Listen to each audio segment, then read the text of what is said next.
Yes kabisa, niite DJ Maki, niite G Machine mzuidare ya Acheche Production. Niko sambamba kabisa na mwanzo mwisho kuleta burudani za kutosha. Na leo nimekamata dongo la kutisha ili hapa wanaita Ultimate Code ya mwaka 2021. Mzee mzima anakuletea burudani za ukweli kabisa. Kitu ya nguvu. Maana hii si ya kukosa na wala hujapoteza muda kuitazama hii kitu. Na tunakuja nayo kama hivi toka ndani idara ya Acheche Production. Kama kawa, kama dawa, kama kawaida tunakuja hivi wanaita Ultimate Code. Lakini kazi hii unaipata kwa James Madividi kutoka ndani ya Mbeya Kabwe njia kuelekea Soweto, na wanaipata Zanzibar baada ya media Kiembe Samaki Ali Bonge mwana kwa njia kuya kuelekea Nyalugusu Maliki huko Migombani ya Zanzibari, na niko na Ali P kutoka ndani ya Meli 10 njia kuelekea Bumbwini na ndugu yake ukuli wanamuita Mairez. Wanasema unajua katika historia ya binadamu wamezaliwa wako tofauti sana katika huu ulimwengu. Sasa huyu mwana mdogo alikuwa ni miongoni mwa kikubwa sana. Sasa na ndipo alichukuliwa kwa ajili ya kuweza kutunzwa katika kile eneo, angaliwe kama anaweza akafaa. Kwa sababu binadamu huyu alikuwa na nguvu nyingi mno kupitiliza. Wanaita Dead Valley F Country. Miaka ya nyuma kidogo. Ni sehemu ambayo naweza nikasema ni valley ya kifo. Valley ni kama mabonde ya kifo. Wana huku kuna kamji kimetengenezwa katika huu mlima. Ni kama kiwanda, kuna kitu kinafanyika. Anasema huyu bwana mdogo si binadamu wa kawaida. Kumbe sio kiwanda, hii ilikuwa ni kama sero. Ni kama sero za kuhifadhi watu ambao walikuwa wako na mambo ya ajabu katika maisha. We mrembo, sogea hapa. Njoo mama, nije kukupa raha za dunia. Yaani huyu mrembo aje kuonekana katika jela kama hii. Hii ni jela bwana. Jela ambayo iko katika jango huku wanaita maporomoko ya kifo. Xiaoyu. Wewe unaitwa Xiaoyu. Miki anahitaji kuone. Miki anataka kuzungumza na wewe. You better think about it. Nafikiri ni vyema ukalifikiria hili kwa sababu ninaweza nikakuwa kwa njia tofauti zaidi ya 100 ama 1000. Nimeshasema tokea kitambo. Yaani ni vyema usinikatizie mbele, nitakuwasha moto. Cha kwanza fanya kwa ajili ya kampuni. That way I see it. Father, na iwapo kama sio babako, yani Miki kitambo alishakuwa kitambo tu. Kama asingekuwa baba asikataze huyu mtu asiuawe, Miki ingekuwa tayari kashamuua. Akasema sina shida, nichukue. Lakini utajuta. Nichukue nipeleke huko na kukutaka. Utajuta. Sasa huyu mwana mdogo ndio yule ambaye alikuwa na nguvu za ajabu na alikuwa amewekwa katika hizo sero kitambo sana. Leo Miki anasema anahitaji mtumie. Nafikiri Miki ndiye atakayekuwa boss mwenyewe. Kitambo sana alitakiwa afe. Lakini Miki alisema anataka kumtumia huyu bwana katika majukumu anayotaka. Sasa anakubali kuondoka, lakini anasema watajuta kuzaliwa. Haya. Moja kwa moja sasa anatolewa na sijajua anapelekwa wapi. Watu wanasema kill them all. Fyeka wote hao. Siao. Fyeka wote hao. Kuna mtu kamuita siao. Stop working for them. Everyone should be free. Acha kufanya kazi nao jamaa. Kila mtu atakuwa yuko huru kabisa. Huyu mzali mkataza asifanye kazi na watu. Anemani kila mtu atakuwa huru. Leo hii tuna habari nzuri za kufurahisha. Kuna chipu imetengenezwa kwa ajili ya matatizo ya binadamu. Baada ya miaka 20 ya utafiti wale juu, kampuni hii yenye kuitwa Axe Corporation sasa leo hii imeweza kutafuta chipu na imeweza kupata, na hii chip iwapo kama mtu anaweza kapandikizwa katika mwili wake, matatizo yote ya mwili yameisha. Hususan magonjwa, mtu atakuwa uzeeki na mtu huwezi kupata maradhi yoyote. Na hata kifo unaweza kukimbia. Unajua binadamu tunakufa kutokana na kuzeeka na magonjwa. Sasa hivi vitu vimedhibitiwa kutokana na hicho kidubwana, kipo kama kilaini hivi, kama laini ya simu inaingizwa katika mwili. Sasa huyu mzee anamlaumu sana huyu mwana mdogo kwa sababu ameweza kuiba vitu vyake. Anasema mtoto huyu ni wa kulaaniwa. Shenzi kabisa huyu mtoto. Ameniibia vitu vyangu na Mungu amlaani. Hii chipu alikuwa ameitengeneza huyu mzee. Umeona? Sasa huyu mzee alikuwa na mazumuni mazuri sana kumsaidia binadamu, lakini huyu bwana mdogo ambaye si mtu mzuri sana katika maisha ya watu, ni gaidi, anatumia hii chip baada ya kumwibia huyu mzee katika mazingira mengine kabisa ya kibiashara, na sio biashara tu, kutaka kuudhalilisha utu wa mtu, na huenda anataka kutumia vibaya hii chipu kuiletea madhara dunia na maisha ya mwanadamu kiujumla. The purpose of Gaia is not... Alisema majukumu ya Gaia sio tu binadamu ajenge afya nzuri. Kuna kitu muhimu sana. Tunaanza kitu kipya na binadamu sasa anakuwa ni mtu mwingine tofauti.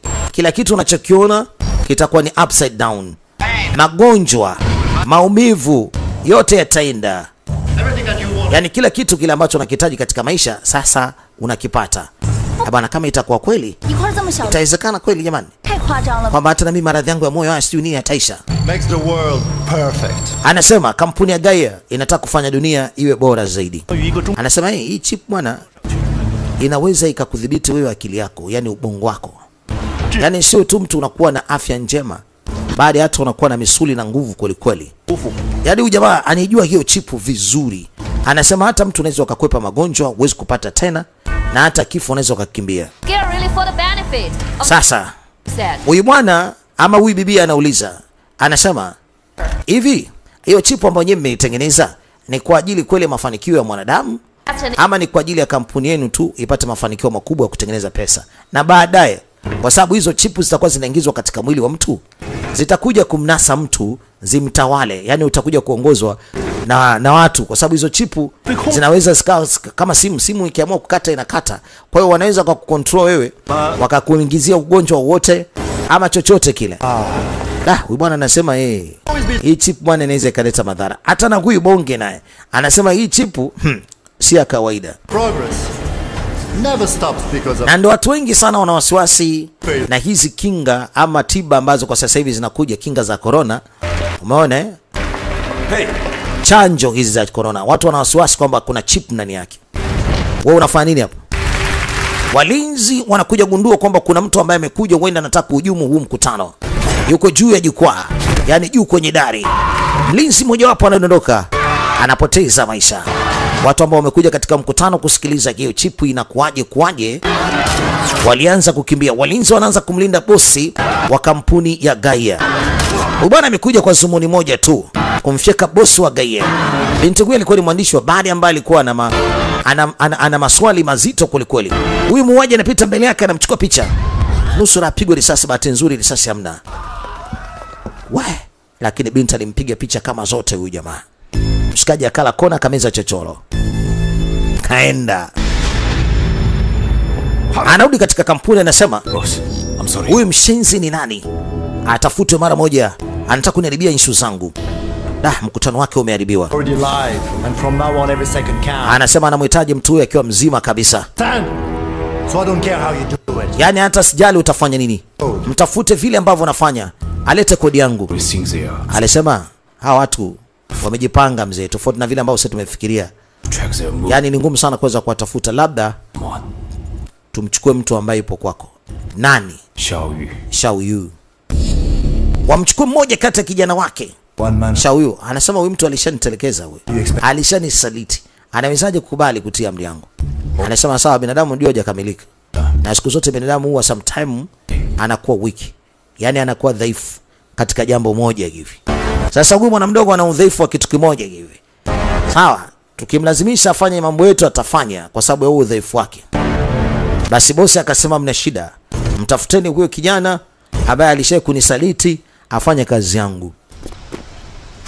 Kazi ni moja tu, ya kwenda kuchukua chipu ambayo imeshachukuliwa na yule jamaa, na istoshe atafutwa aletwe hapa katika kampuni. Yule jamaa ambaye amekuja kuharibu mpango mzima ule mkutano, Xiao Yu ndio huyo hapa sasa, ambaye kijana wake yule bwana amesema wakamshawishi huyu aje kufanya kazi, japokuwa alishamsaliti bosi wake. Alisema leo nimekuleta katika mwanga wa jua, unajisikiaje? Lakini nataka nikwambie kitu, hakuna mtu yote ambaye anaweza kanikimbia akawa mzima. Wewe una bahati. Sawa Na usije ukajiona hiyo bahati yako inaweza ikadumu, unaweza ukafa. Na usije ukafikiria uko huru. Sawa Tutakutana tena tu. Oh, unasema nini kudadeki? Leo ndo siku yako ya mwisho eti.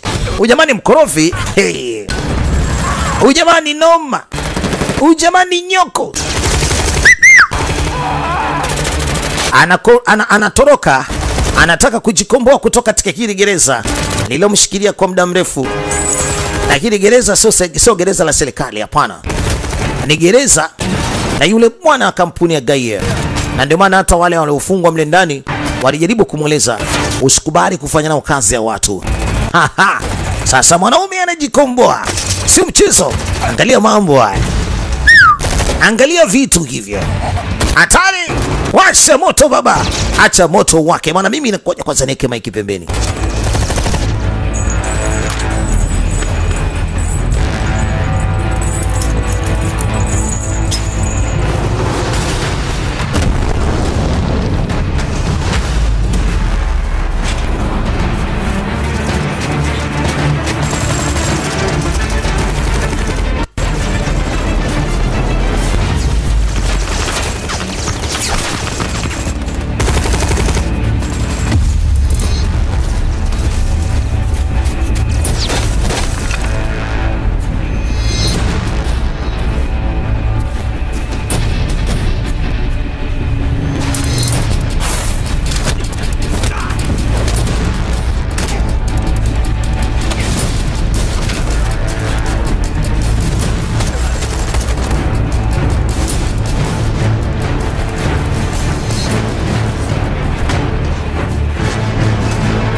Amejikomboa kutoka katika watu wabaya.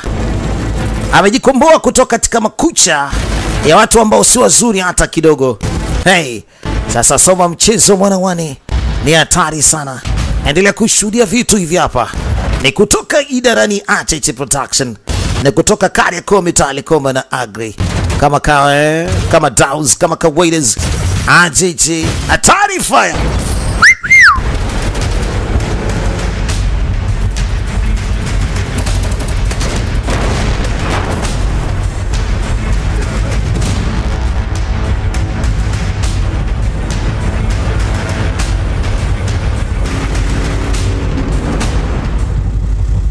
Wanaita jangwa la kifo na maporomoko ya kifo. Cheki anavyowafumua na kutoka katika ile eneo. Walisema ni pagumu sana. Hey, lakini kidume kama tunavyomuona anasepa.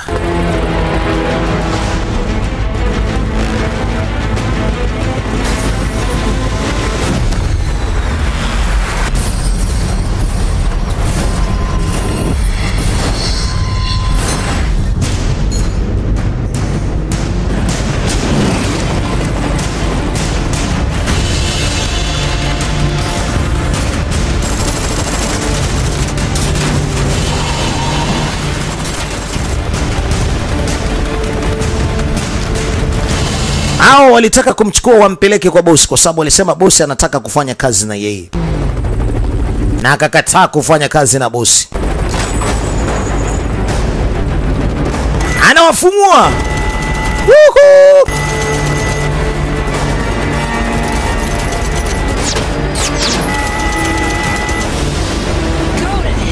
Nenda kuzimu kwa dadeki zako. Si utaki kufanya kazi na sisi. Kitu inakuja hiyo. Woohoo! Wanaita Ultimate Code. Bonge kitu ya hapa kutoka idarani HH Production. Mimi niite DJ Mark, niite G Machine. Mzee idara ya HH Production. Kama cows, kama dawa. Hey, hey. Kama Kawaidas.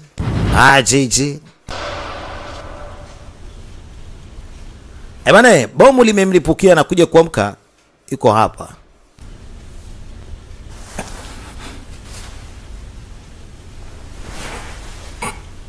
alizirai baada ule bomu kulipuka, alizirai.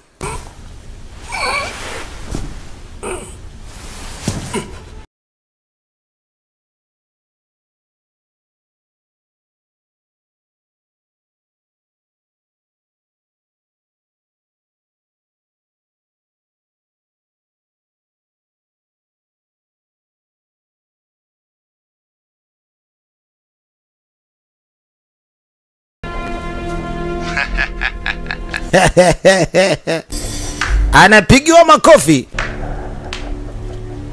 Hello, Xiaoyu. Mambo Xiaoyu. I'm Nosi. Kitambo sana sijakuona. You know I brought you here, don't you? Unajua sababu za kukuleta hapa? And you should know my answer. Alisema tayari ushajua jibu langu. If even a top killer had a weakness. Unajua siku zote muuaji mbaya huaga na ana madhaifu. Hata Zaumen mwenyewe alikuwa na madhaifu. Bwana, kuna mahali kidogo akaonyeshwa kuna taa ziliwaka, akaonyeshwa kwenye chumba jirani na yeye kuna familia yake. Mama naye alivyoangalia pembeni taa imewaka huko anapata kumwona mume wake. Usho mume wangu jamani. Mama anasogelea dirisha.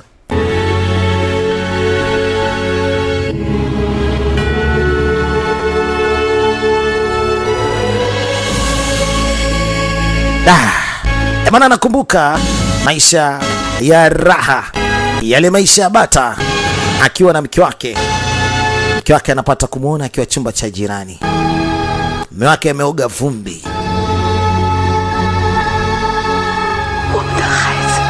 Alisema ni mtoto wetu, ina maana kitambo sana aliondoka hata mtoto alikuwa ajui. Sasa mtoto anauliza ni nani? Musishe yeye.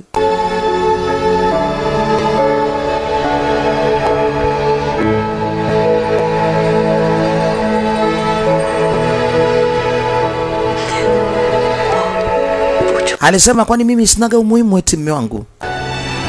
Hebu tumuokoe mtoto wetu basi. The girl is really cute. Akakabinti kazuri sana. Kazuri mno. Akakabinti katapoteza maisha.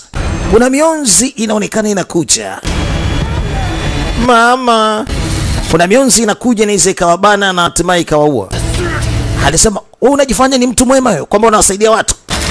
Bane, angalia kitu jinsi kilivyokuwa kinamegwa. Na hawa atamegwa hivyo. Mionzi inakuja.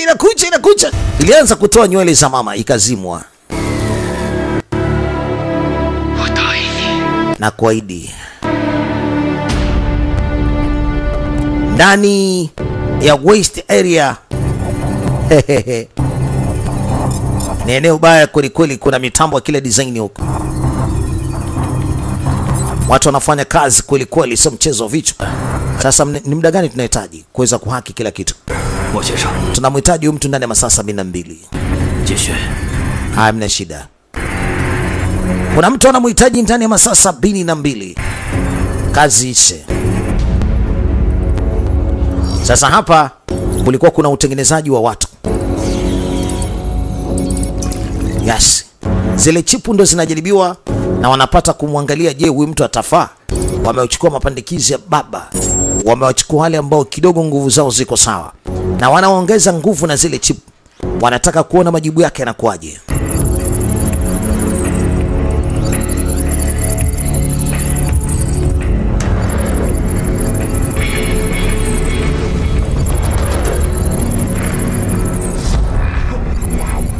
Alianza kushtuka. Ubongo wake unaonyesha unaanza kufanya kazi. Hebu simamisha hiyo operation mara moja. Hebu zima hizo data, zima data. Haraka, delete kila kitu. Futa kila kitu. Huyu jamaa sasa akajikuta yuko na miguvu hatari. Anakuja kuamka yuko katika kichumba. Anavunja. Akavunja kioo. Bwana, walianza kumwogopa. Ni kweli mbavu tupu, sio mchezo. Piga risasi ya kwanza mguuni. Piga risasi nyingine kwenye kifua. Piga risasi nyingine katika paji la uso. Ndipo akapoteza maisha, lakini hivi haikuwa rahisi. Bwana, umeona nguvu? pindi chipu inapowekwa katika mwili wa mtu anakuwa wa ajabu, hajielewi. Sasa wanakucontrol. Anaingia town. I want you to kill 3 men. Sasa nataka uoe watu 3. Alafu nirudishie chipu yangu. Una siku 7 umalize ya majukumu na kutakia kila la heri. Ana siku 7 maliza ya majukumu na kuna watu 3 wa kuwamaliza. Hao hapo.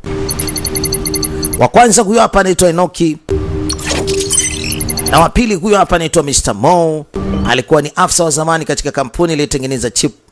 Na huyo hapa anaitwa Dr. Xiao. Ni mwanasayansi katika kampuni moja ambayo ilikuwa inaitwa Gea. Na ndiye aliyekuwa ameanzisha hiyo kampuni. Lakini kampuni hiyo ikaporwa. Sasa anapewa data. Kilichotokea. Cha kwanza kumfuatilia kwanza huyu mwanamke alipiga picha gizi.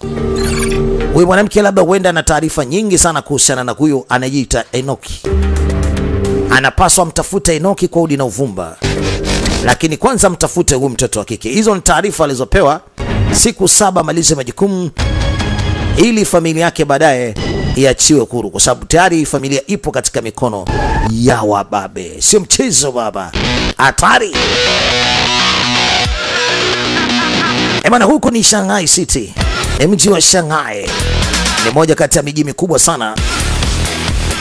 Shanghai, Beijing ni miji mikubwa sana, sio mchezo. Kazi yake inaanza huku.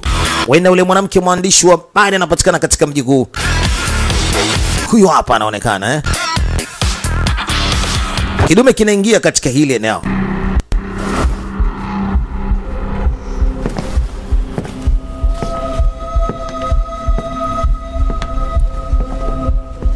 Sasa amekuja kwa jamaa yake ambaye mara nyingi huwa anamsaidia.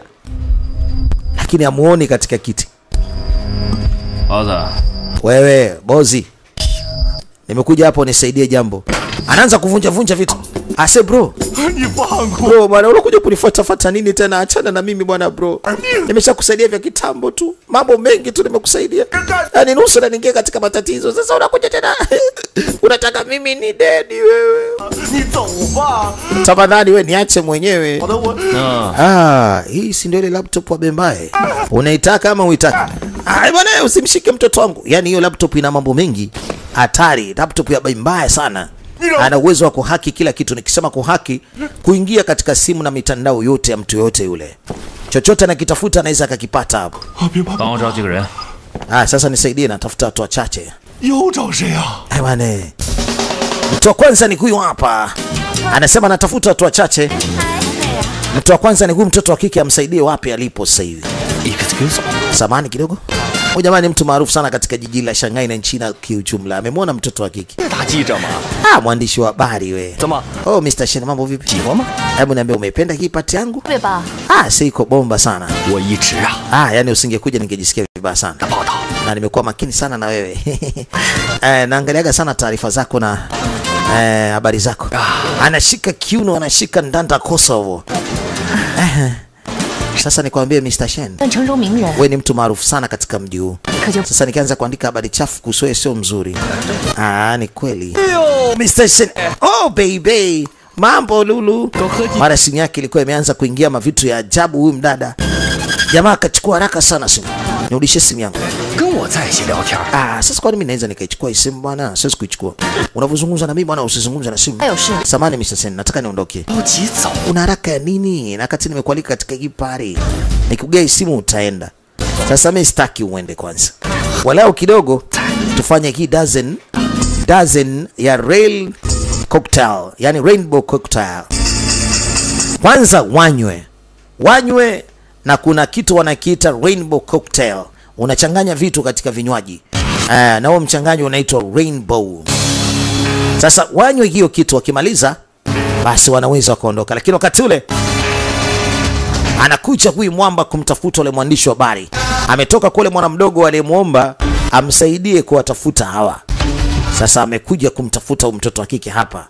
Taarifa zake anaanza kwamba anaweza kumpata katika ile eneo. Yes, mwamba ameshakuja. Wakati ule mtoto wa kike alikuwa anashindana na huyu jamaa kula hivi vitu na baadaye aende. Mchanganyo wenye kuitwa rainbow. Akachukua ile glass kaitupa, mshikaji anaondoka na mtoto wa kike. Anamuuliza wewe nani? Unampeleka wapi mtoto wa kike? we kaka, hebu niache. Anakutana namba za ajabu sana. Woo! Hebu kuna vijana wamemuona na wanamjua huyu mwandishi wa habari. Wewe nakuuliza nani? Huyu binti akujui. Mwache. Aya. Huyu Sharobaro katupwa pembeni. Ase brother, utachezea kichapo hapo. Huwezi kuondoka hivi. Jamaa alikuwa anajiamini na vikumfu vyake. Ajui kwamba huyu jamaa ni komando. Amemshika mkono mmoja binti asitoroke. Mkono mmoja anatosha kabisa kuwapiga hawa matoza. Akambeba taxi kibega, mtoto wa kike anaondoka naye. Ilibidi mwenyewe atupe. Yaani alivyoangaliwa tu akatupa kile kitu mwenyewe. Hakuna mtu aliweza kutetea. Mwamba anatisha sana. Woo! Anajaribu kufungua milango haitoki. Haifunguki. Akaambiwa ni heri utulie, usijaribu kutoroka. Yaani akijaribu kutoroka inakuwa ni shida zaidi. Ni bora atulie. Akaondoka naye mwamba, mtoto wa kike. Jamaa anatisha sana. Yaani hiki ni chumba kimetengenezwa sehemu nzuri hapo katikati. Sehemu nzuri ya kuchezea watoto. Mwamba anakuja. Anambebea njoo. Siwezi kwenda popote. Nakwambia njoo hapo. Siwezi kuondoka mahali yote. Usinishike. Sasa aliona inaweza kawa shida kwa mtoto wake. Akamwambia mwanangu nakuja. Mama anarudi sasa hivi.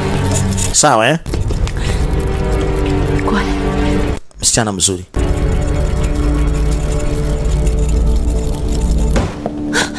Sasa mama akabebwa akaletwa huku. Kumbuka kwamba huyu ni mke wa ule jamaa aliyepewa kazi. Ndio ule kule ambaye amechukuliwa. Sio huyo hapa. Huyo hapa huyu ndio ule alichukuliwa kule katika ile tafrija akaletwa mpaka huku, mpaka nyumbani kwake. Akasema jamani, mimi ni mwandishi wa habari wa kawaida. Mimi sina matatizo. Wewe mwandishi wa habari wa kawaida ambaye uko tayari kuhatarisha maisha yako kwa kuchukua picha kadhaa. Wewe sio mwandishi wa habari wa kawaida. Wewe una mambo mengine zaidi. Haiwezekani mwandishi wa habari wa kawaida achukue tu taarifa kwa kutaka kufa. Anasema huyu binti bwana anashindwa kumhaki nyumbani kwake. Anakumbuka kwamba ana vitu vyake vingi katika kompyuta, lakini vitu vyake anashindwa kuvinasa. Anakumbuka bwana mdogo alisha kumwambia kwamba huyu binti ana kompyuta na mambo mengi sana nyumbani kwake, lakini vitu vyake ni vigumu mno. Akaanza kugonga kuta ili apate kujua kama kuna sehemu ina uwazi, kuna mlango wa ziada. Karudi tena kwa nyuma. Akagonga ikaonyesha kama kuna box ndani, kuna uwazi. Mwanaume akavunja. Woo!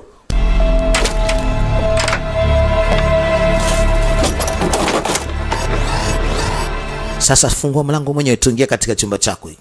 Ndio maana anasema wewe sio mwandishi wa habari wa kawaida.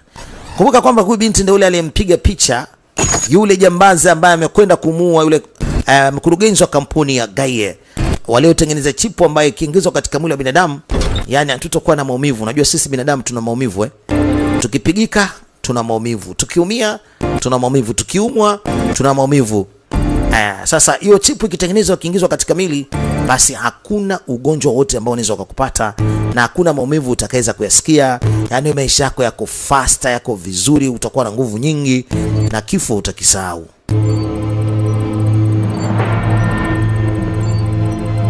Sasa hizi ni kazi ambazo bibi alikuwa anazifanya katika chumba chake cha siri sana.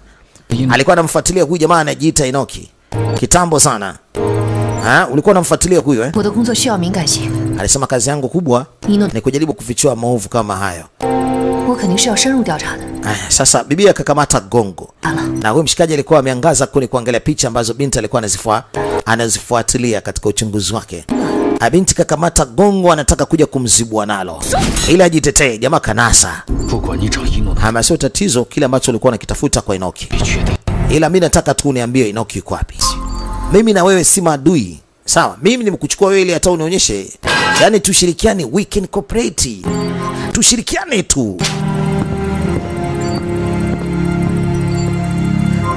Yeye si adui, washirikiane. Hata na yeye kama alikuwa anamtafuta Enoki, basi hata na huyu mshikaji naye anamtafuta Enoki. Sawa eh? Sasa washirikiane ili wapate kujua Enoki huyu wanamdhibiti vipi. Enoki huyu yuko wapi? Nakumbuka kwamba mshikaji kapewa kazi ya kuwatafuta watu watatu ndani ya siku 7 awamalize. Sasa haya ni majaribio kwa mara ya kwanza chipu hii itakapoweza kufanya kazi. Chipu ndio hiyo inapigwa kama hivi tapa. Chipu inaingizwa, umeona eh? Kama vile laini ya simu inaingizwa papa, inaingia katika mwili. Sasa ikiingia katika mwili, binadamu utasahau maumivu, utasahau maradhi. Sasa zoezi limefanyika na matajiri wakuwa wanaliangalia na kila kitu kimeenda sawa. Bwana anampa hongera sana, akamwambia asante. Bwana, hii ni amazing. Anasema ni mwanzo tu.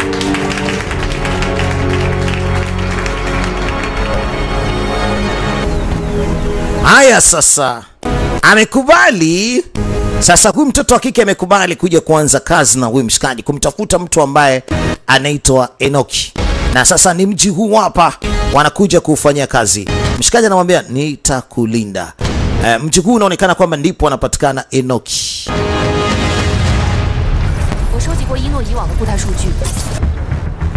Haya, sasa ameshaingia kitani, wanamtafuta Enoki. Enoki iko wapi? Wamehaki system zote, wanamtafuta yuko wapi. Enoki ndo mitake.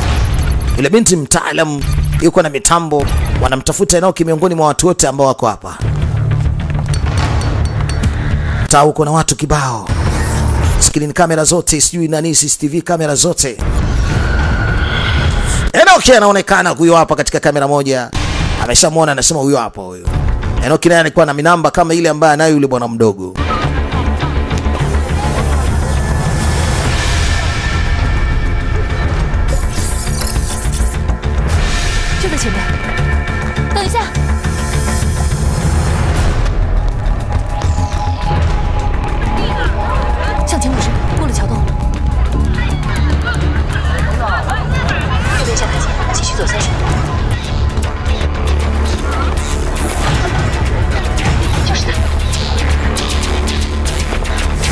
Hapo sasa kumekucha. Wewe hatari. Acheche.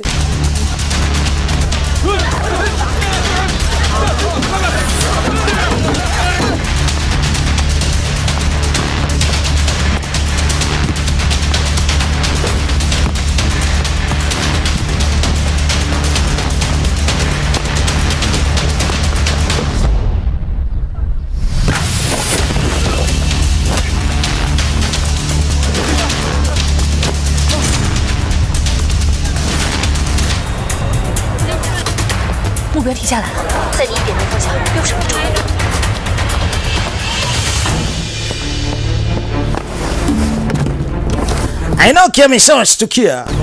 Enoki naye anakula sambamba na anaondoka.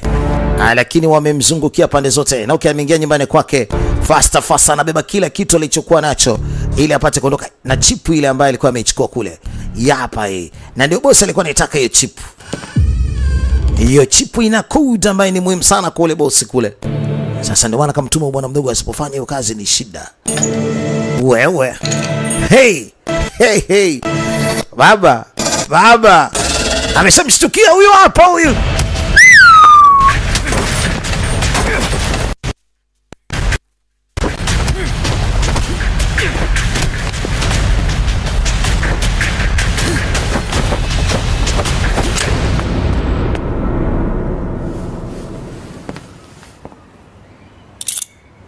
Amazing. You still like this trick. Beyond 150 meters, it will explode.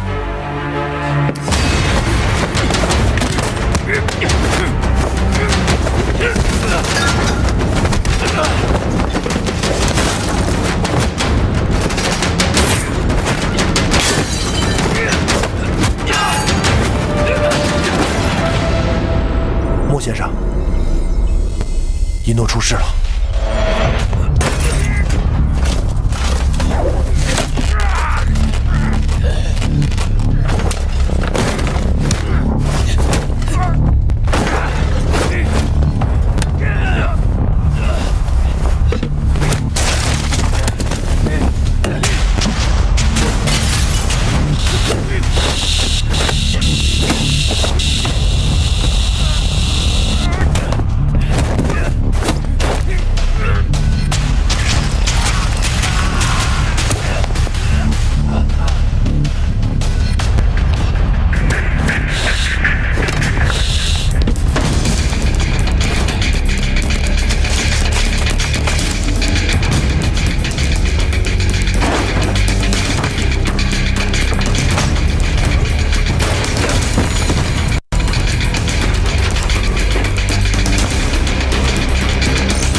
Hatari mwanaume.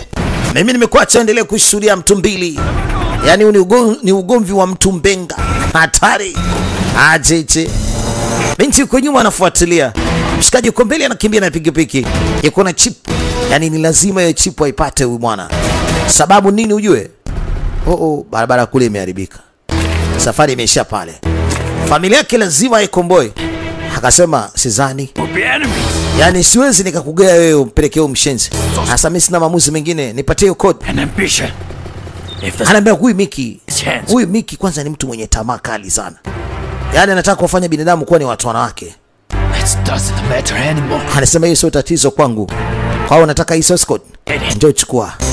Sasa kama unataka hii source code njoo uchukue. Sasa atampa kweli? Alisema na mimi ni kama vile ni mfu. Yaani wala siogopi kitu. Yule. Jamaa kaona hapana haiwezekani. Akaitupa ile chipu. Mshikaji anifuata. Bwana wewe akujali umbali wa ile sehemu chipu hiyo hapa hii. Akainasa lakini sasa anaelea. Chini ni mbali. Anaenda huyo. Akaachia kibomu. Kapaka juu. Kile kibomu kikamsukuma kikamrudisha nyuma. Kinampeleka katika ukuta wa ule mlima. Anaenda chini.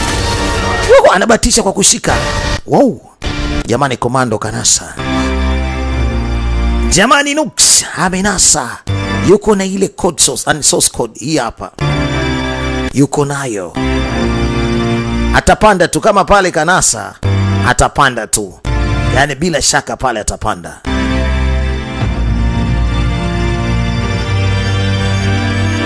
Mbona hapo alipo chini ni mbali kweli kweli. Anaonekana yuko wapi? Na tayari kashaipata source code. Woo!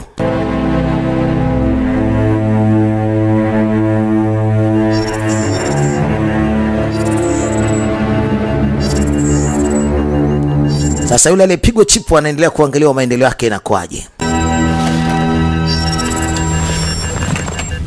Oho. Boss. Shows that Song Qian's brain rejected the chip's commands. Sasa inaonekana ubongo wa huyu binti unakataa amri ya hii chip. Binti anakataa amri ambayo inaamrishwa na ile chip, anakataa, anasema wewe usinitanie. Check the system. Hebu angalia system. Check. The famous reporter at the press conference appeared with Xiaoyu. Anasema kuna yule mwanamke amekutana na ule jamaa, wanasaidiana kuipata hii kitu na shaipata. Sasa wanataja kuja kukuletea hii kitu yako mzee.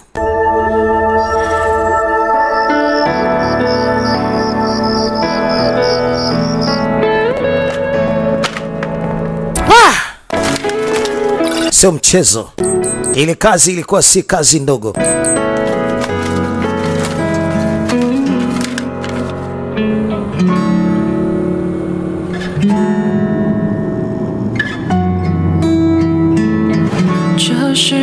Anaendelea kuikumbuka familia yake, anamkumbuka mtoto wake. Ana kazi kubwa kuhakikisha kwamba lazima mpate. Sasa ameshamalizana na yule mtoto wa kike. Mtoto wa kike anarudi home. Yule mtoto wa kike mwandishi wa habari alikuwa amemsaidia kuipata hii code. Na huyu mwana kazi yake ilikuwa ni kuipata ile code tu peke yake. Sasa baada ya kuipata kodi waliagana, kila mmoja anaenda kimpango wake.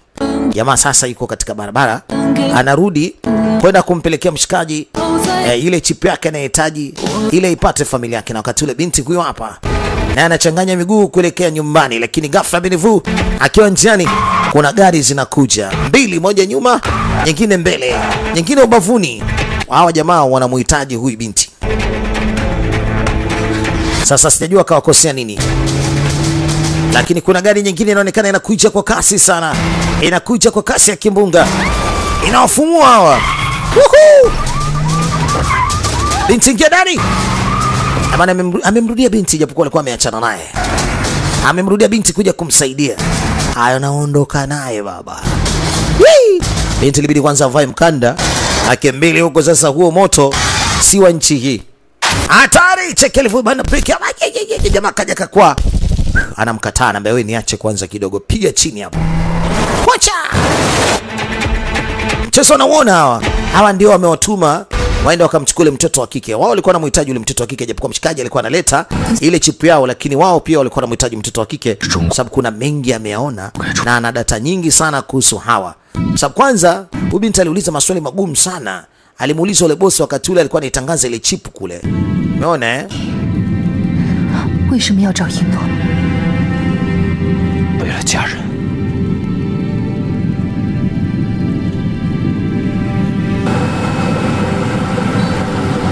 Binti alimuuliza, umerudi tena kufanya nini? Mbona umerudi mapema?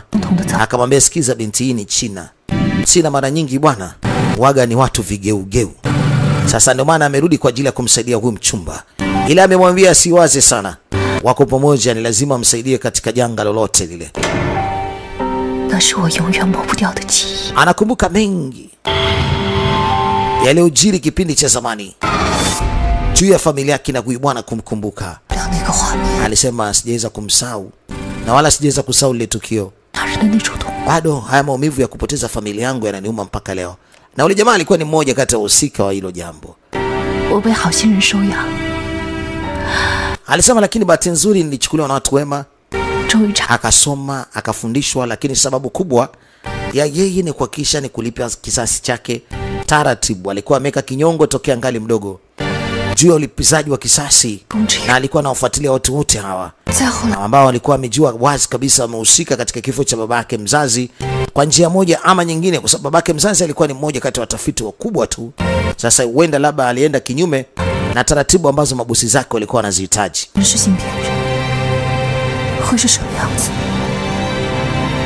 Sasa anasema iwapo kama watu kweli wakiekewa hii chip, wanaweza wakatawaliwa, wakaongozwa na huyu mtu. Anachotaka kufanya basi anaweza akakifanya, kwa sababu sometime anaweza kawasha mitambo yake ambayo inaendesha hizo chip. Akasema watu wote wapate usingizi sasa hivi. Watu wote watapata usingizi. Akisema watu wote wasilale, watu watakuwa hawalali. Useless. Anasema ni upuzi. Mnamkosaje huyu binti? Boss, data zinaendelea kuonyesha, zinaendelea kukataa kukubalika katika ubongo wa ule mtoto wa kike. Kuna vitu vingi inabidi waendelee kuvifanya hapa. Data muhimu, data kubwa kabisa, ndio ile ambayo yule mshikaji yuko nayo na yuko njiani anakuja, na sijajua kama atakuja kweli ama naye pia atagairi, lakini anakuja kuambiwa kwamba data za hapa ndani ambazo wanaendelea kuzifanyia kazi ili ziwe zinafanya kazi, zinakataa katika mwili wa mtoto wa kike.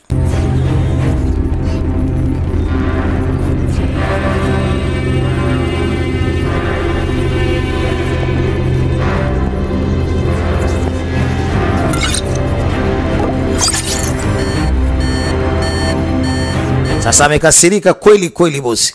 Mambo hayaendi. Alisema zote hizi ziko vibaya. Kasoro moja tu. Hapa kuna mtu anaenda tofauti. Akasema ni Luis. Luis ndiye anaifanya mambo mabaya hapa ndani. Anataka mambo yote yafeli.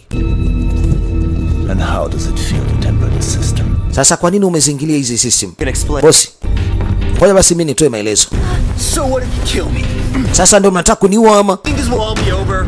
You're dreaming. Alimwambia sikiliza nikwambie kitu. Haijaisha hii. Ndoto zako za kutaka kuja kuongoza wanadamu mfanye kile unachokitaka wewe, hautofanikiwa. Amekuja kushtuka kwamba system zake haziende vizuri kwa sababu kila wakati anashindwa kufanikisha zoezi. This will happen to you.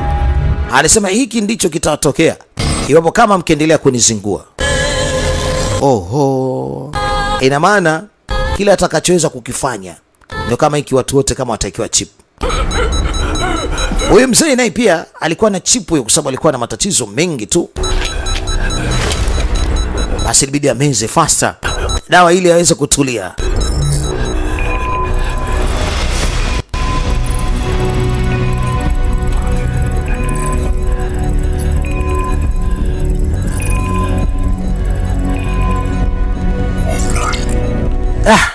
Sasa akamuuliza vipi, uko sawa?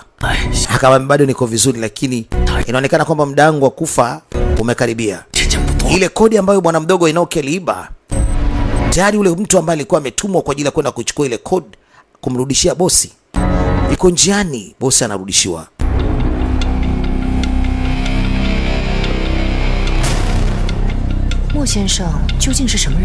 Yule mzee ambaye tumeweza kuona mambo yake yameenda kuwa sio mazuri kidogo, afya yake alikuwa amewekewa kitambo sana, ile code kabla hata bwana hajaichukua, aitumie anavyotaka yeye. Sasa ndio kodi wako nayo hapa, ile source code yenyewe, ila wanataka wavamie wanavyojua wao, wakisha kwamba wanakomboa watu waliokamata utumwa, na wanataka kuharibu hizi biashara. Wanataka kuharibu biashara zote hizi za huyu mzee, yani huyu boss mwenyewe.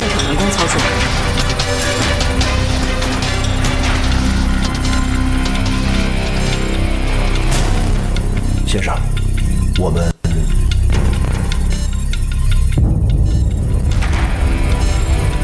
huyu bado ameshikiliwa. Huyu naye pia ana ile chip, lakini bado ameshikiliwa na huyu bosi wa sasa. Sasa binti anategesha baadhi ya vifungo ambavyo vyote hivi vitakuwa ni kamera, na kile kidubana kingine kitakuwa ni chip kwa ajili ya kuweza kusikilizana naye. Anamtuma sasa aende, yeye atabaki nje. Anaingia katika huu mjengo ambako kuna makamari nini, lakini huku katika milango tofauti tofauti ndipo kuna kila kitu. Kamera inaendelea kuchukua kila kitu. He's here. Ameshakuja huyu jamaa. Yes, amekuja yeye mwenyewe. Wameshamuona, wanamlia timing na wanamjua. Yeye ameambiwa aje huku kwa ajili ya kuleta ile chip. Anaenda kuonana na huyu bwana mkubwa. Kitambo sana sijaonana na wewe. Unaendeleaje na hali? Alisema ile sehemu sio mbaya, ile sehemu ya Dead Valley ni nzuri tu. Alisema kuishi katika lile eneo la Dead Valley alafu unatoka ukiwa mzima, si ayu. Asewe ni mwanaume wa kutosha. Sasa umeleta ile source code? Alisema ndio, lakini amekuja kwa ajili ya familia yake. Alimwambia sikiliza, hiyo kitu si ya kwangu mimi wala si ya kwako wewe. Fanya mpango unipatie. Lakini mtoto wa kike akamwambia huyu jamaa yuko na bunduki huyo. Kuna dadeki. Kumbe alikuwa amevaa tu skinini. Alikuwa amevaa kofia, sio amevaa kinyago. Alikuwa sio yule mzee ambaye anajuana naye. Kuda dadake. Walikuwa wametegeshwa hawa wachukue hiyo source code alafu naye mwenyewe wawe. Yes. Sasa kidume akubali. Hawezi kukubali kukamatwa hivi hivi au wawe. Wewe ndio kimeshanuka sasa. Lakini kwa bahati mbaya zaidi wamekuja wengi, wako na silaha za kutosha. Ana ujanja, kileta ujinga tu hapa. Wanamimina risasi nyingi, akaambia bwana umeshachelewa mtu wangu. Piga, wakamzimisha.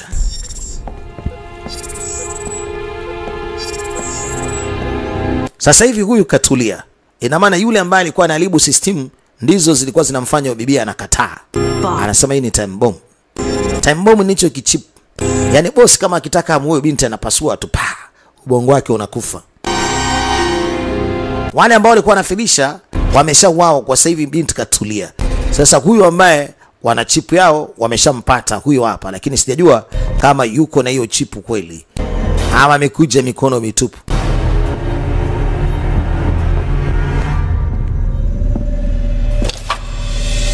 Wana misumari. Hiyo ni mashine ya kupigia misumari. Piga msumari kwanza wapua. Natoka upande wa pili, si umeingia ndani, atajijua mwenyewe. Sasa na huyu binti akawa ameshikwa, anaulizwa, wewe urafiki wako na Sonshu ukoje? Mimi hata sijui unazungumza nini. Yule sio rafiki yangu. Yule jamaa alikuwa amevaa sura ya huyu mzee hapa, umeona? Yule jamaa ambaye alikutana naye kwa ajili ya kumpatia chip. Alivaa sura ya huyu mzee ili aonekane kama ni huyu mzee. Huyu mzee ni msaidizi wa yule bosi ambaye anaitwa Miki. Huko anaona jamaa jinsi anavyopigwa, wote wamekamatwa ujue. Jamaa anatandikwa, jamaa anapigwa shuti. Sasa binti anatakiwa atoe maelezo upande wa pili huku kama ile source code wanayo na iko wapi. Ile source code wanayo kweli, lakini sasa iko wapi? Binti hataki kunyosha maelezo source code iko wapi. Mshikaji naye hataki kutoa maelezo source code iko wapi. Hatari sana. Woo! Jamani, acheni kumtesa. Najua source code imehifadhiwa wapi. Hebu acheni, msimtese huyo. Mumwache kwanza. Binti mwenyewe ananyosha maelezo. Source code iko wapi? Na hata huyu mzee naye pia anaona huku hizi zambi zinazofanyika, sababu huyu mzee naye pia ndiye alikuwa ni bosi wa hiyo kampuni, lakini kaekwa pembeni. Watu wamechukua hii kampuni, wanataka kufanya vibaya katika ulimwengu. Kuda dadake ashaipola, wanaume anajifungulia, anaua kamera, kazi imeanza. Yani ilikuwa ni kitendo kama upepo yani. Huyo hapo kashatoka mzee. Shughuli ya mambo hapo ni kutoka idarani Acheche Production. Shida sana.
Mwanangu, mimi nakuacha tu ushuhudie mwanzo mwisho.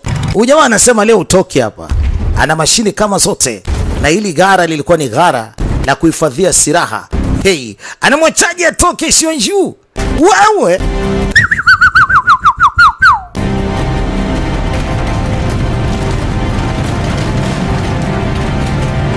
kumekucha. Hatari.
Jamani nyoko, piga mikono ya hatari sana, mshikaji yuko hoi. Lakini kumbuka ni kijana mwenye uwezo mmoja wa ajabu sana. Misuli yake kama imejeka. Kama sikiliza, inaonekana maisha kwako wewe hayana thamani. Sasa subiri nikupeleke kuzimu. Akajua ni ule wa mwanzo. Kumbe mwenzake tayari kashajaza nguvu. Kijana ambaye tokea ngali mdogo alikuwa ni wakutisha sana. Akiwa na hasira huwa misuli na vimba. Wow!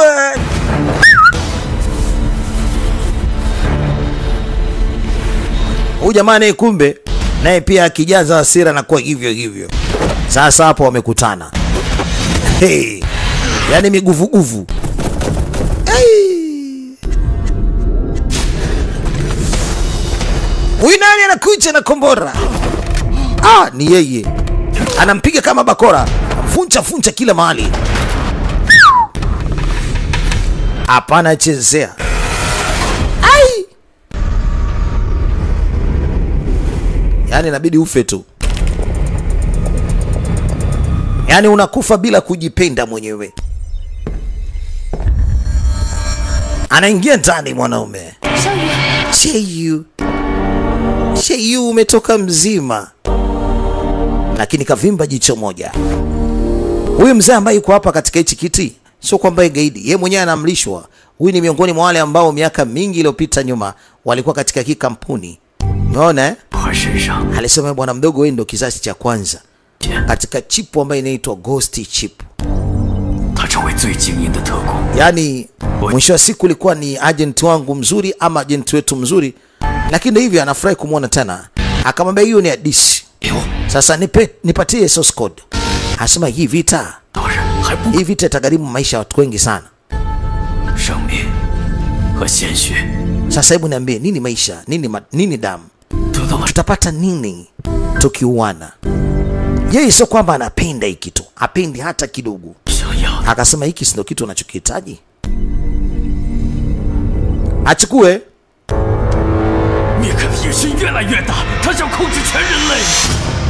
Anasema unajua tamaa za huyu bwana zimekuwa ni kubwa kiasi kwamba anataka kuwa control watu. Sio kwamba wao wanapenda, hawapendi. Wanataka sasa huu mradi uangamizwe. Wao wanaamrishwa tu. Na sio kwamba wanapenda hiki kitu, hawapendi hata kidogo. Sasa ulichokifanya kijana ni kizuri sana. Sasa the exterminated. Hakikisha kwamba kila kitu kinakuwa ni sawa. Tunahitaji sisi wenyewe tufanye self destruction. Kwamba huu mtambo ujaribu. Hawataki tena Miki endelee kufanya anachokitaka kufanya katika maisha haya. Wamemchoka.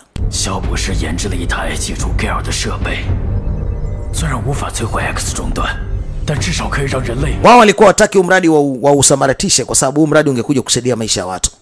Lakini Miki ameshikwa na tamaa. Amebadilisha mifumo. Anataka kuwa control watu. Wao walitengeneza chip kwa ajili ya watu kuwasaidia maradhi.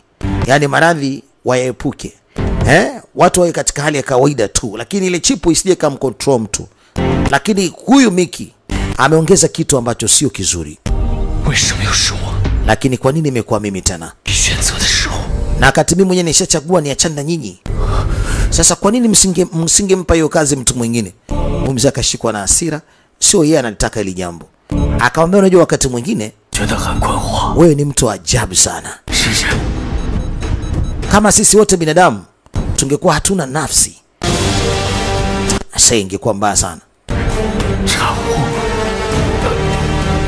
Mzee alishajua kwamba siku na taratibu za kuondoka duniani zimeshakaribia. Huyo anakufa kwa sababu chip yake ilikuwa tayari imeambiwa iangamie muda so mrefu. Hata mwenyewe alishajua kwamba anakufa muda so mrefu, na ndio maana alikuwa na saa muda wote anakufa.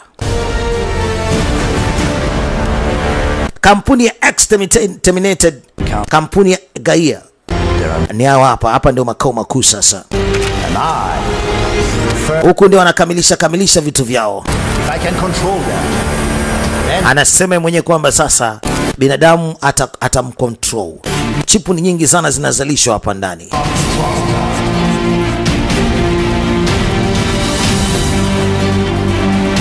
Kiwanda kinazalisha chip hatari, na hiyo chip ndio imekaa hapo na control tu.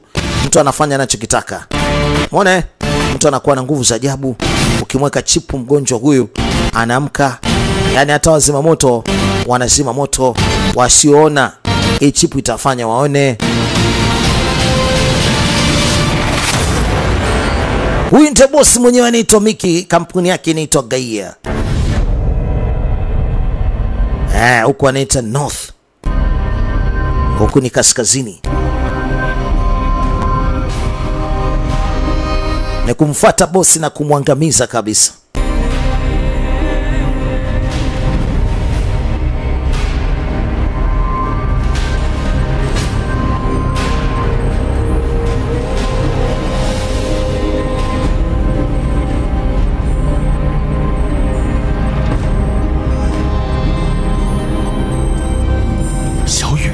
Xiao Yu, huyu ndo mzee ambaye ndiye aliitengeneza hiyo kitu,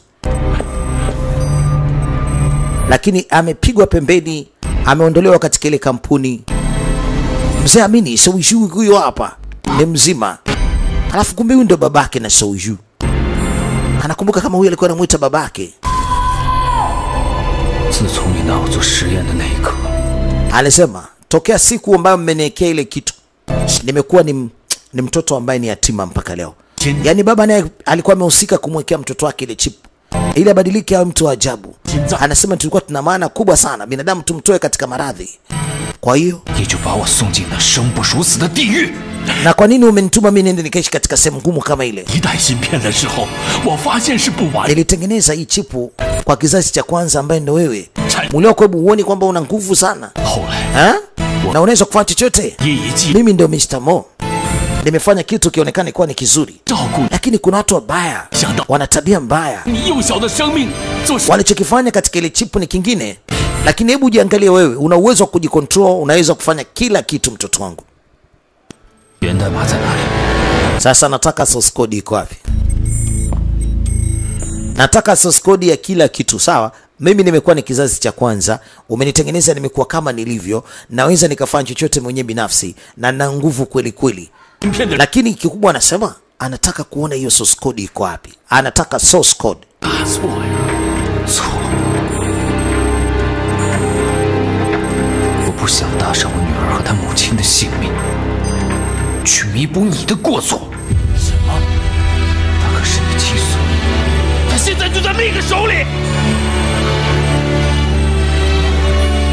Hataki kuwatoa sadaka familia yake. Anataka aende akaikomboe familia yake. Anataka huyu mzee aonyeshe source code iko wapi nyingine, ambaye ndio chanzo cha kila kitu kutengeneza hizo chip. Anasema mzee, sawa, wewe usika katika kucontrol watu, lakini hiyo chip inaendelea kuzalishwa wengine. Anataka hiyo chip iondolewe kabisa katika maisha ya watu, iondoke, isiwepo. Baba naye anajaribu kulipinga hili la mtoto wake, ila yeye anasema na mipango mikubwa sana kuhakikisha kwamba baadaye hii chip itasaidia watu, asiangamize. Ila kikubwa ni kwamba aadhibiwe, anaswe, afanyiwe kile kinachowezekana kwa huyu mtu ambaye anaitwa Mickey.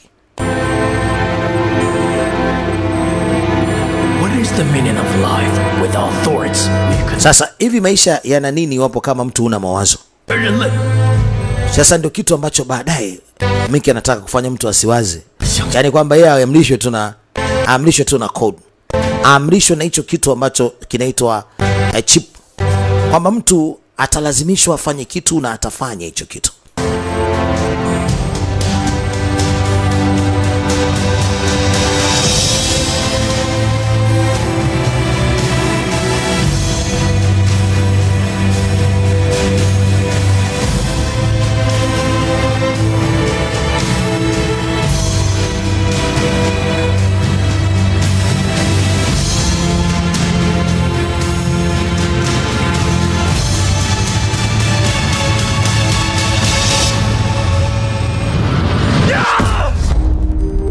Haya, tuone sasa. Kamfanya nini babake, ama akachukua kaivunja vunja? Kamwachia babake zile source code alizochukua kule. Mtoto wangu,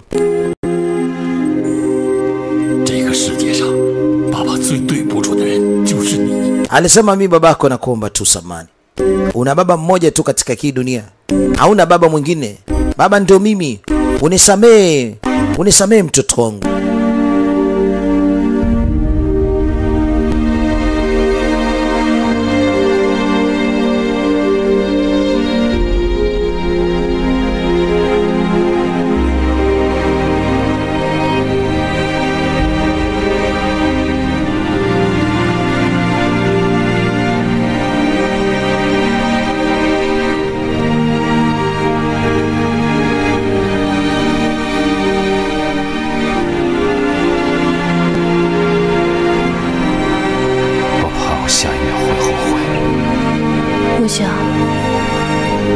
会理解我的。希望他能完成他所做的一切。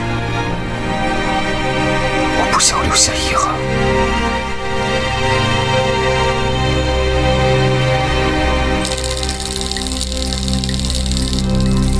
Haya, sasa kilichobaki ajaribu kuangalia yule bosi kwapi Mr. Mickey.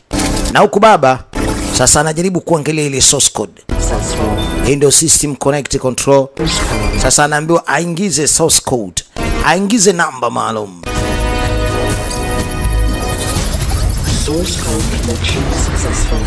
Source code connected successful. Sasa ni kitu gani anachotaka kukifanya katika hiyo code? Sasa huyu mzee ndo anaweza karibu kila kitu hapa. Lakini risasi zinapigwa. Watu wanamuua ili mradi ashindwe kuharibu zile kodi zote. Wamekuja kuhakikisha kwamba huyu mzee afanikiwe kuzima ile mitambo yao. Maana mzee alichokuwa anahitaji ni kuzima mitambo yote ya zile kodi kwa sababu zile sources zenyewe ndo anazo hapo ndani. Hapo sasa risasi ndani zinapigika vibaya mno. Mzee ameshindwa kufanya chochote. Woo!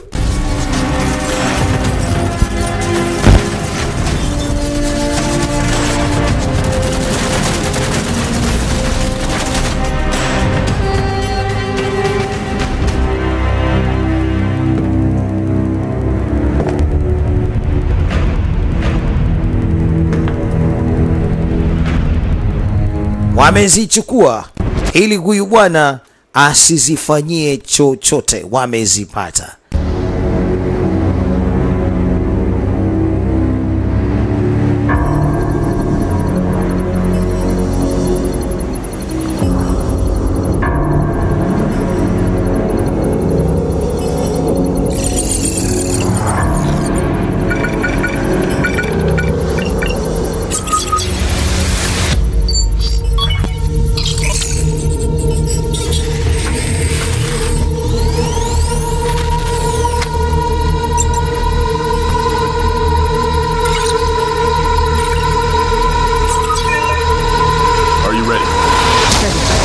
Sasa huku ndo wana ranch zile code.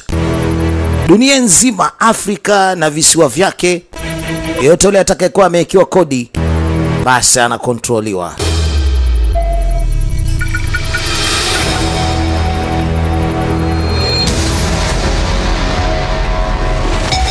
Na watu wengi walishazikubali hizo kodi.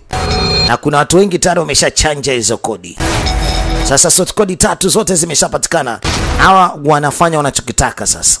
Na mzee ndio alikuwa anataka haribu zile kodi zote. Yes. Hawa baada ya kupata zile source code zote wanakifanya wanachokitaka. Wow. Sasa ukiambia binadamu anatakiwa kuwa zombie, ndio hapo sasa wanataka kumtengeneza awe zombie.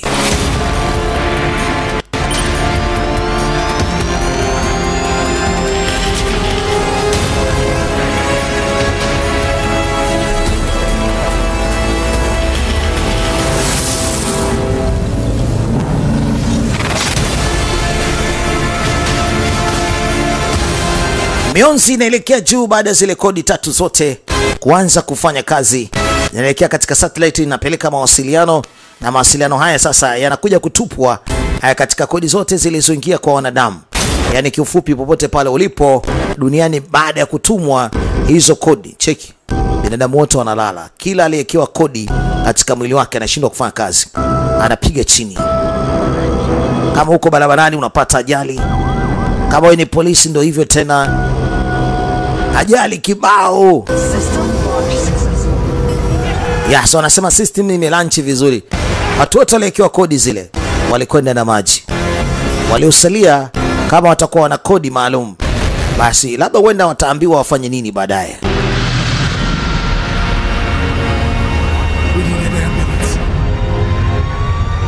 Katika maisha bwana, sio siku zote kila mtu atakubali kufanya kile wanachokitaka watu. Yaani kiufupi, na kuna wengine wamekataa kuweka hizo kodi. Na ndio sasa hivi bado ni wazima. Sio wote ambao wanakubali kupewa chanjo.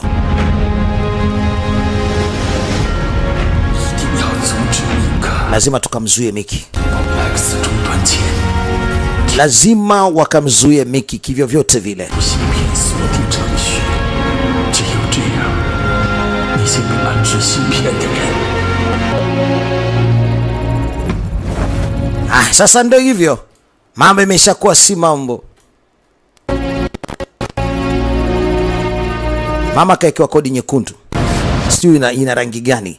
Kwa hiyo kuna watu maalum walikuwa wameweza kuzimwa na kuna watu wengine bado hawajazimwa.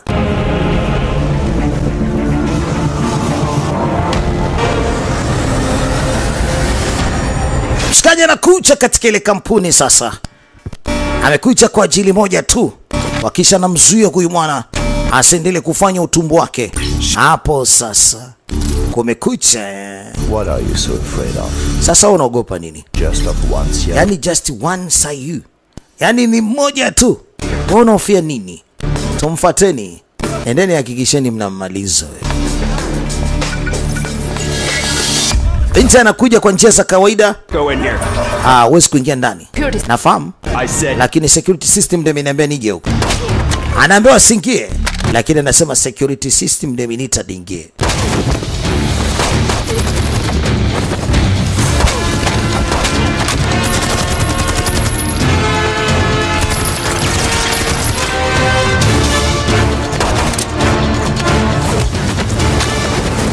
Next terminal has been launched. If you delay me, can you bear? Alimwambia ili eneo sasa hivi lina terminated, yani linakuwa ni terminated, litaangamia. Sasa kama unataka mimi nikae hapa ili paangamie moja kwa moja, shauri yako. Binti anafanikiwa kuingia ndani na anaenda kuharibu mitambo yote. Binti alikuwa anajua masuala yote ya kompyuta. Yes, validation. Imeshaingia, inaitwa validation. Ameshakubalika validation. Valid, ameshakuwa hivi. Ameshaingia ndani mzee. Wewe. Uko wapi? Alisema nipo top floor, nipo juu kabisa. Haya. 喂， Hey. 你的子弹能穿墙吗？在你5点方向。 Anawasiliana naye, ni wapi ende, wapi afike. Kuna mtu anakuja na bunduki, iko mkono wa shot, mkono wa... Yani kakamata security code zote, security system, CCTV. Ana wasiwasi bibie, yuko na komando. Sasa ngoja mimi ni kwa, yani binti ameshakuwa valid. Validation. Validation, yes. Huyu hapa binti anaingia ndani.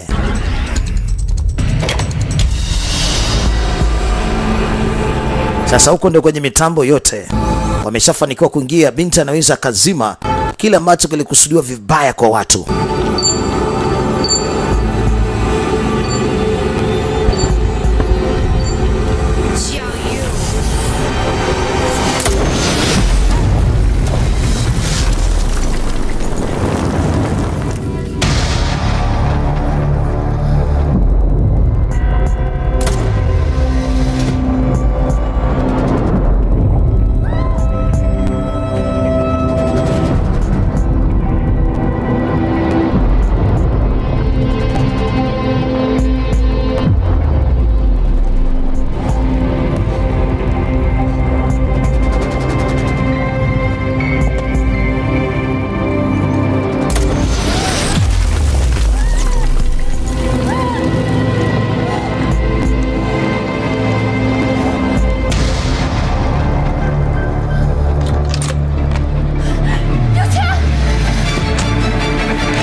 Ameshafika akamwambia wote ondoke. Lakini bosi Miki anasema hamna mtu wote kuondoka. Pigeni kazi. Wanaona ni bora wakimbie wote. Imeonekana usalama wao ni mdogo zaidi, ni bora hata wakimbie. Wamekimbia.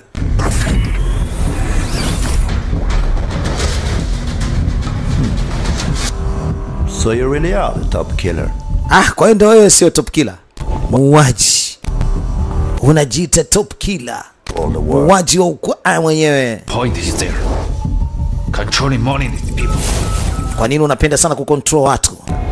How can the Sasa leo haiwezekani kuendelea kwa control watu. stand the mind of a great man? Yan Shui Anzhi, Honghu Zhe.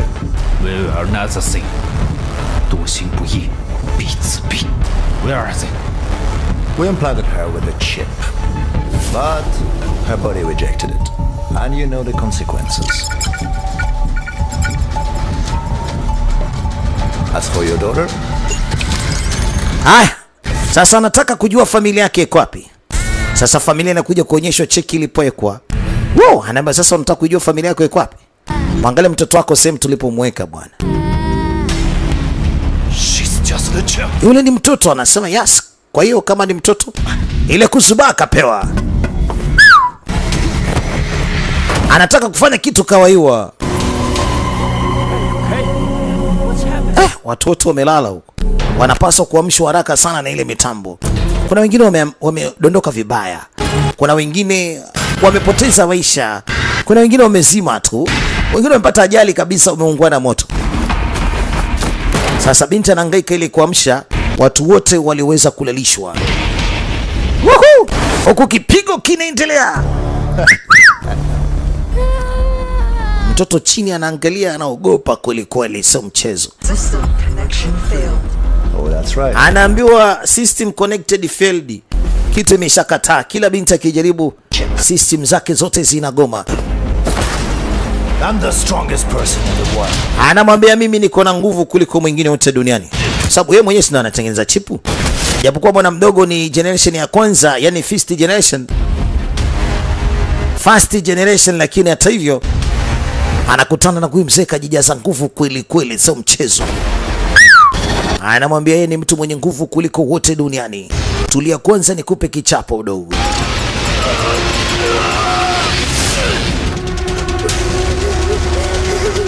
Huyu mtoto atakuja kudondoka hapa.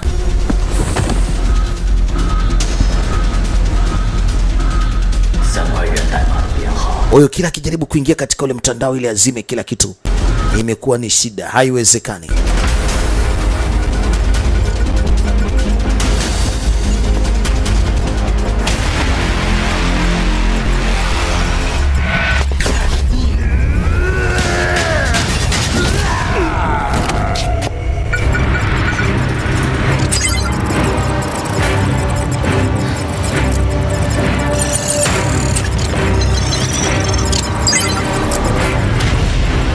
Mambo yanaanza kukubali nini? Mama anaendelea kuhangaika.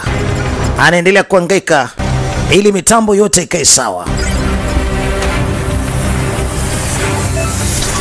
Anastopisha kila kitu. Asilimia zinarudi zero. Hiki kitu gani tena kinawaka?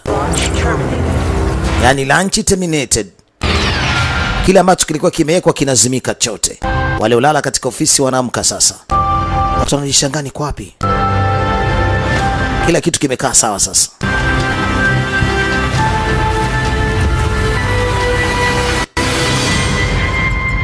You are a low life creature. Anaambia unajua wewe ni mtu mwenye maisha ya chini sana. Huyu binti kampiga na gongo eti. Dada anatobolewa. Kule mzee kashaambia bwana mtambo wako huko tayari umeshazima kila kitu.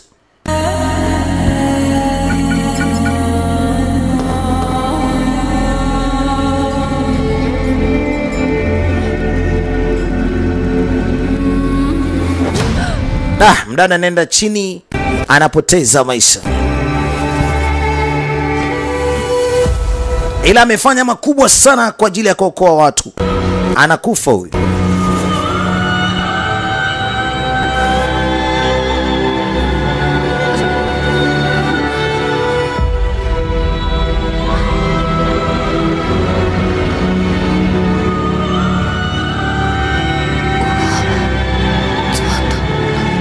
Lakini namwambia hata kama nakufa sio mbaya, ila nimemaliza majukumu, nimezuia kila kitu.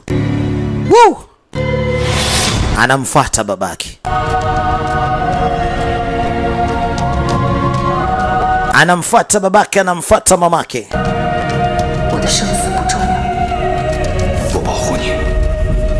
aliapa kumsaidia, aliapa kumlinda. Binti alisemaga kwamba yani anawachukia wote, lakini akaambia usinichukie mimi sio wao.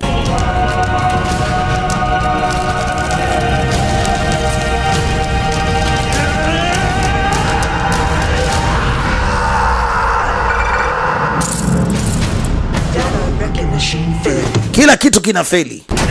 Bwana mdogo kajaza hasira. Kuna dedeki kamfumua ngumi moja nzito sana.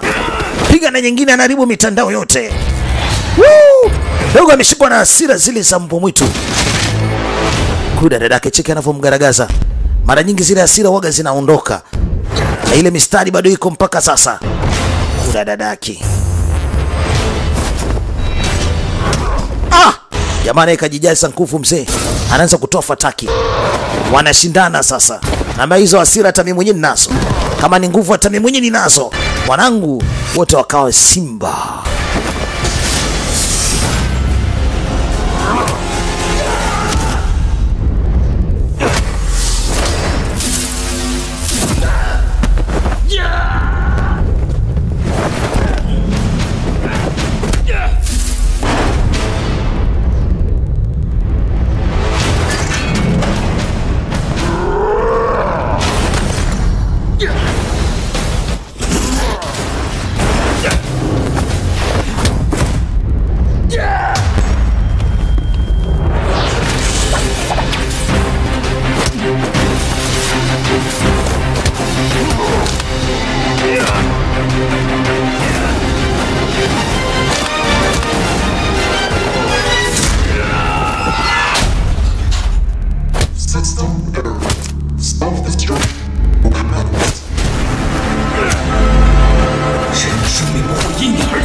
Yani alimkandamiza, alimchabanga, alimchapa. Kuishine. Moyo wenyewe umetobolewa. Kwisha habari yake.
Haya sasa.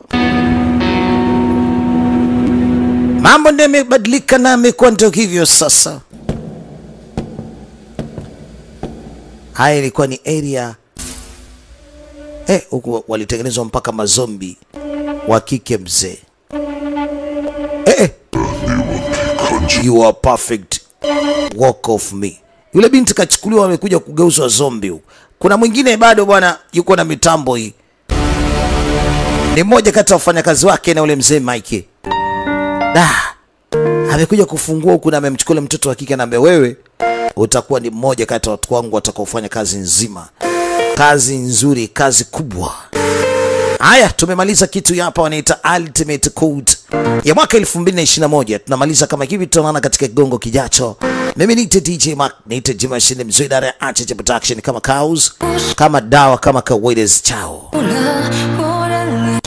该谁承受呢？爱没走散。